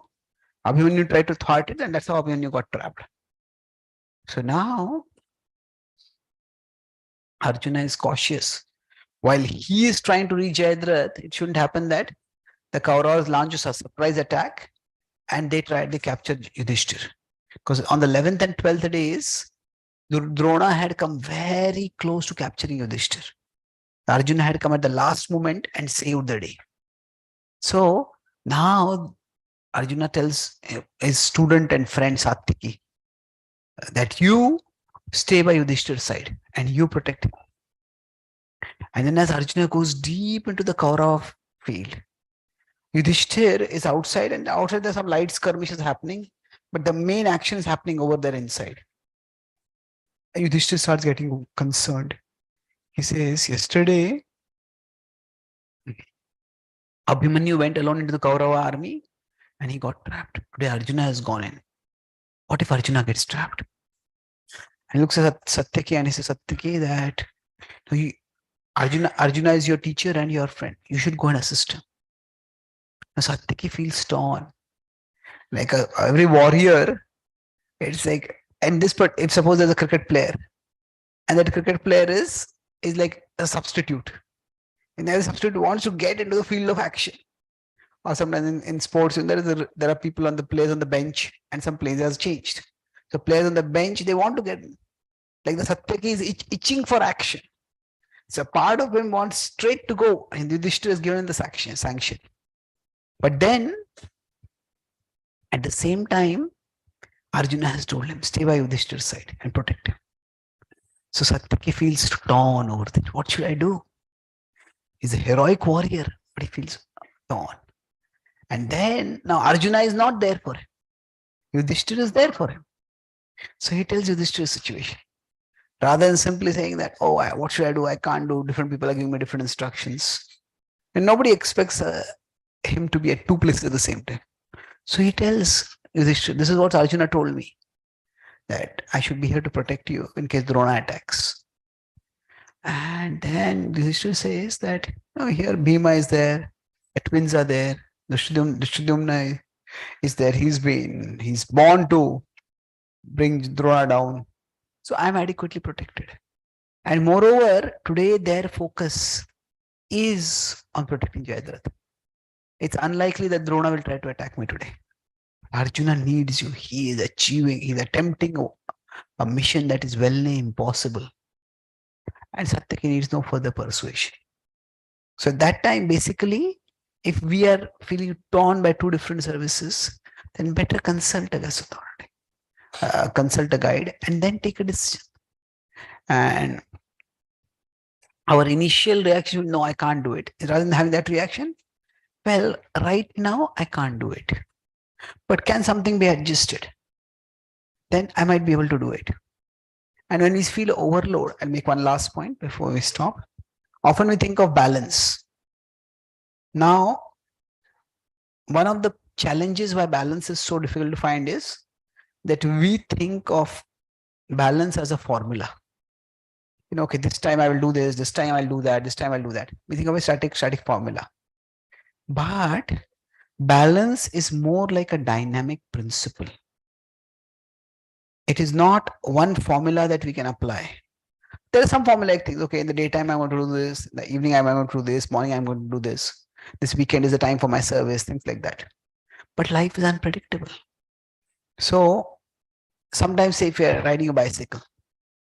Now, well, this is not a bicycle, is it? Okay, forget it. So if somebody is riding a bicycle, then they want to go straight. But when they want to go straight, at that time, they come across a block in the road. They have to turn right. Now, when they have to turn right, the bicycle has to tilt towards the right. And then they will turn right. But after they have turned right, if they keep the bicycle tilted, then they'll just go around and come back. Isn't it? So after it has been tilted right, then it has to be made right again. Right means made vertical. And afterwards, then again you find a turn. Okay, you tilt left. And then you move forward. So like that, when we are moving forward in our life, sometimes we may have to tilt our life's bicycle in one direction. Say if there's a festival like Janmashtami, if there is some big event in the temple, then we spend a little more time on that. Maybe we push some other things in our family, in our profession, a little later thing. So we tilt in that direction. Sometimes in our office, in our work, there's a big deadline. Sometimes in the family, there's a big celebration. Then we tilt in that direction. So rather than thinking that only what I do in the temple is service, we see that what I do in the temple is service, what I do at my home, that is also service to Krishna. What I do in my office is also service to Krishna. But there are direct forms of service and there are indirect forms of service. So I need to make sure that I do direct forms of service sufficiently. But then sometimes we need to adjust. So balance, if the most of the reasons we find balance difficult is because we expect balance to be a straightforward thing.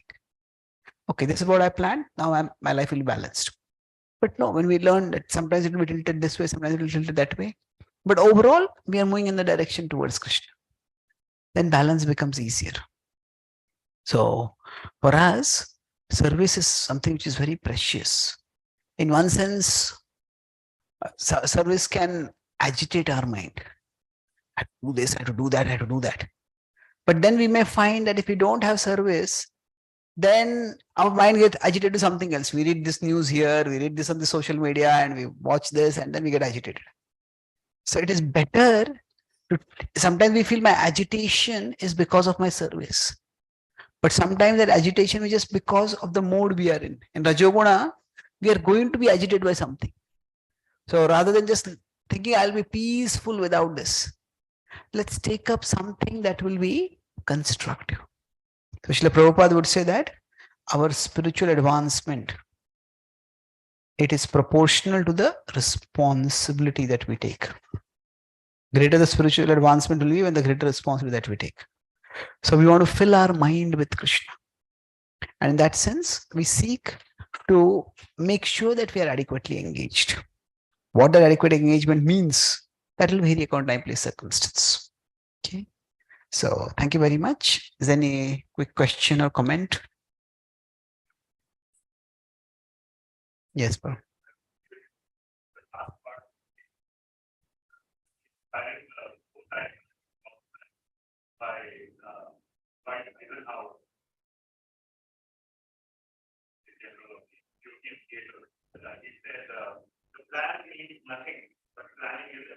Beautiful. The plan means nothing, but planning is everything. Yes. That's a good point. We have a structure for our life, but then we have to be, that's a good way of putting it. Now we have a plan and we have a purpose. For us, the purpose is Krishna. The plan is whatever the balance we are seeking in our life. So if we are too attached to our plan, if we are more attached to our plan then to Krishna, then anything goes wrong in the plan, we'll get agitated, we'll get frustrated. But if you understand the plan is for Krishna, then we are attached. What are we attached to?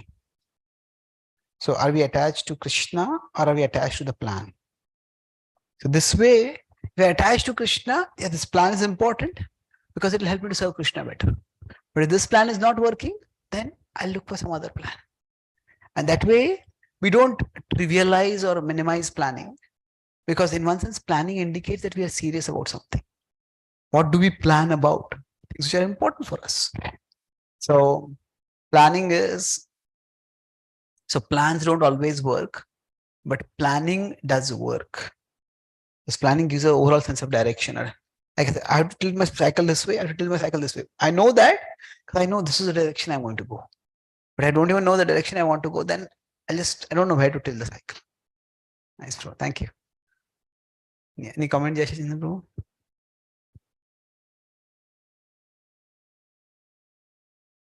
So we spend a, yeah, please. We have a mic.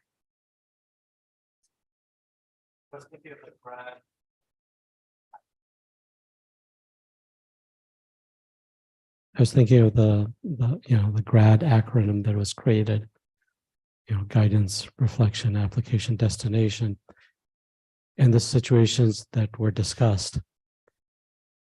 It seems to me like both in material life, of course, material life is spiritual life as well, if we have the right vision. But it seems in both material or spiritual situations, and along the line of the principles or the limbs of surrender, the destination or the goal is the preeminent determination. In that acronym, it almost comes at the end. But if I don't know what my destination is, then what kind of guidance am I getting? What kind of reflection am I having? What kind of application am I having? I understand that within the process itself, that's a big principle. Within the process itself, it may come back to the guidance, reflection, application, destination. Because from what I understand, these principles are expressions of love towards Krishna. So he's our goal. Just like somebody has a career and they're trying to decide between a job, give relative importance to job versus relative importance to spiritual activities. In order to know what to do, you have to know what's your goal. Does that make sense? Hare Krishna. In general, when we have to decide this is less important, this is more important, what is the basis on which we decided? And that basis has to be our purpose, our destination. And if the destination is not clear, then all decisions become very, very on the spur of the moment. Oh, I like this. I feel this is important. I don't feel that is important. But to the extent we have emphasized the purpose adequately, then other things fall in place. Or that thing, if we don't have anything to fight for, then we won't stop fighting. We will fight for anything. So that destination is very important to have. Thank you. Want to add something? So he describes these 6 limbs as elements of Vedi sadhana bhakti, not necessarily Raganuga sadhana bhakti, where all 4 will be in perfect alignment in theory. So, and like you were saying yesterday, the principle of surrender you were looking for, the answer was, like Mataji said, expression of love. But love towards what? So thank you. Thank you. Yes. And? So, okay. You wanted to say something? Yes, we'll finish by 4. We have 3-4 minutes.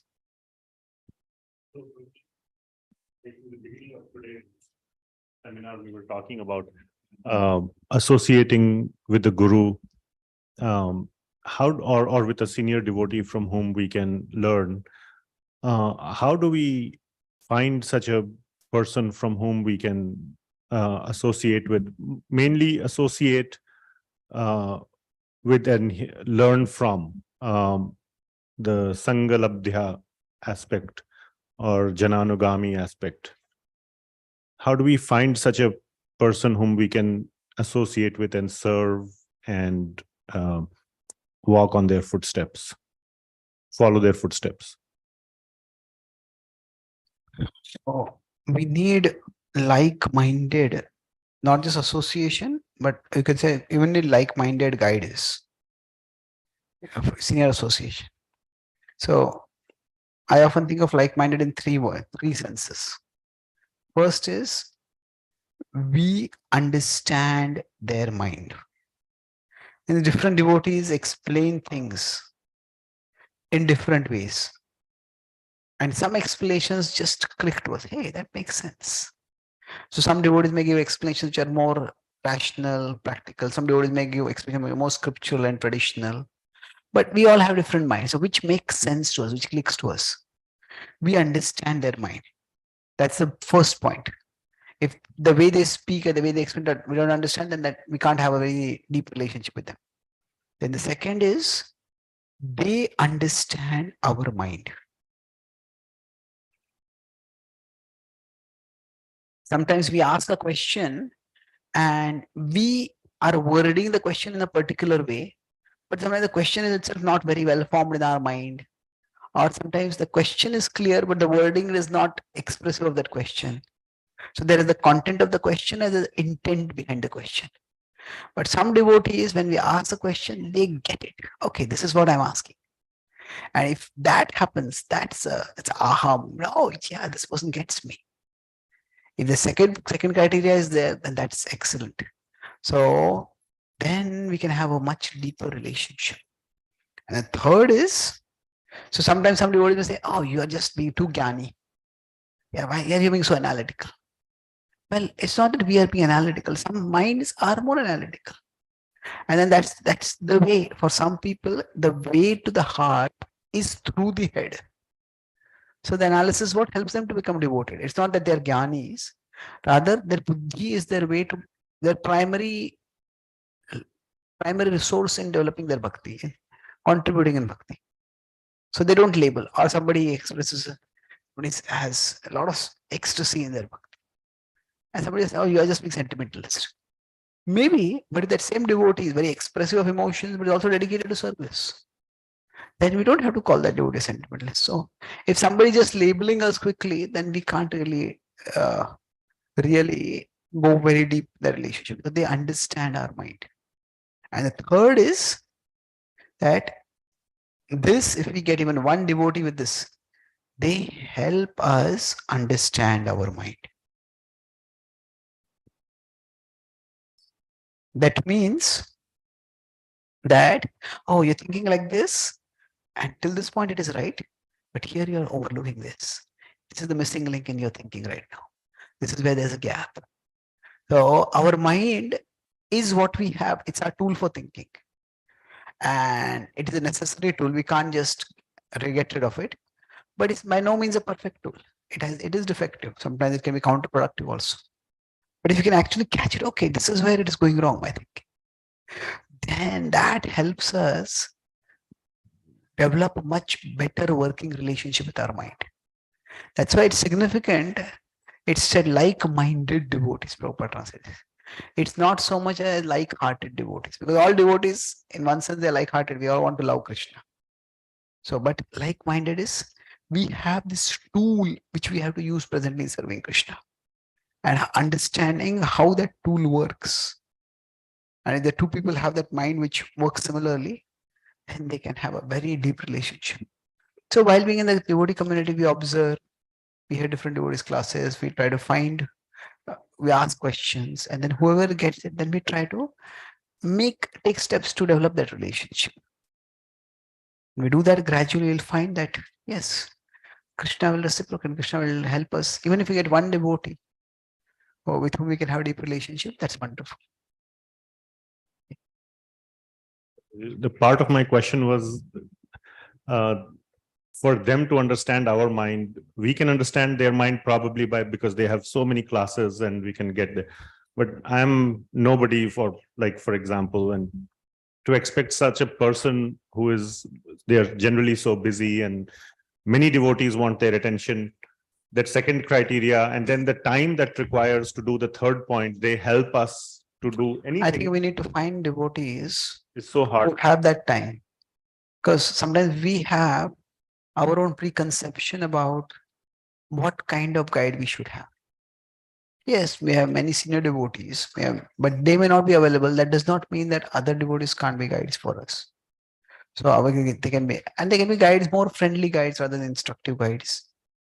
So we have to take initiative, and if we take initiative, you will find that it is quite surprising. Sometimes some devotees do want, like what is that saying? It's always lonely at the top. So if the devotee also is looking for the devotees, those devotees may have many people to guide or many people to connect with.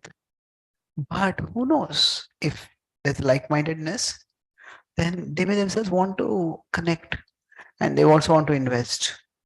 So it varies. We don't have to start with the premise of pessimism, or that they're going to be so busy, they won't have time for me. It's possible, but it doesn't always have to be like that.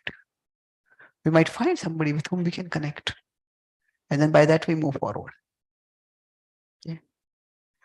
Thank you. So, yes, bro.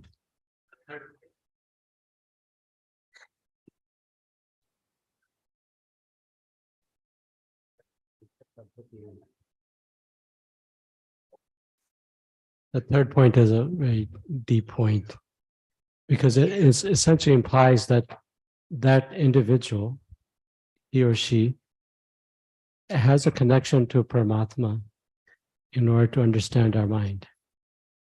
It's like a spiritual master's external manifestation of Paramatma, according to Chaitanya Bhagavat. So I think point 3 would, to an extent, depend on their connection with Paramatma in general, wouldn't it? Yeah, it depends on their interaction with Paramatma. Some people, yeah, that's true. But I think there's also some people, if they're like-minded, I mean, I don't want to get into that zone whether a person is expert in answering questions, expert in guiding others, does that necessarily mean they're connected with the Paramatma? It's good to think like that. But some people are just good readers of other people's minds, or sometimes they have just gone through the journey that we have gone through. Like say, if somebody comes from a scientific background, and now almost everybody has science education, but not everybody is very devoted to science. But somebody is very devoted to a scientific worldview, and then they come to Krishna Bhakti. Then they will have a certain set of questions which they need to navigate to move forward. And then if somebody else comes on the same path, then they will understand, okay, this is where you're getting this question. This is where you're right, this is you're wrong. So twice in the Bhagavad Gita 4:10 and 4:15, Krishna says that you tread on the path because others have tread on this path and you follow in their footsteps. That when you do that, and you will be able to grow. So sometimes it could be that they're connected with the Paramatma. Sometimes it could be that they have gone on the path, and the broad path that we have gone on. Then that's how they will be able to understand us. Thank you. So we were discussing this topic of the 6 elements of surrender. Today, whole day we spend on the first 2 elements because these are the most actionable elements. More in the Sunday feast, I'll be focusing on Rakshishiti, how Krishna protects. Just like I had an acronym here. Today, tomorrow also we have an acronym. And then the remaining, the Rakshishiti and Goptutve, we'll try to take it together. In the last session, we'll be discussing the last 2 elements, Karpanya and Atmanikshep. And this way we'll finish this series by tomorrow, 4 o'clock. Thank you very much for taking time and joining here. Hare Krishna. Namaskar, Chaitanya Charan Prabhuji ki jai. Anchata Patra Vyasya Kripa Sindhavya Cha. Shri Prabhupada ki Jai. Gaura Bhakta Vrinda ki jai. Can I just sit down for a minute, please? So I think a lot of devotees, when we hear about the 6 limbs of surrender, the accepting the favorable, rejecting the unfavorable, seems kind of like mechanical, right? At least to me, it did when I first read about it.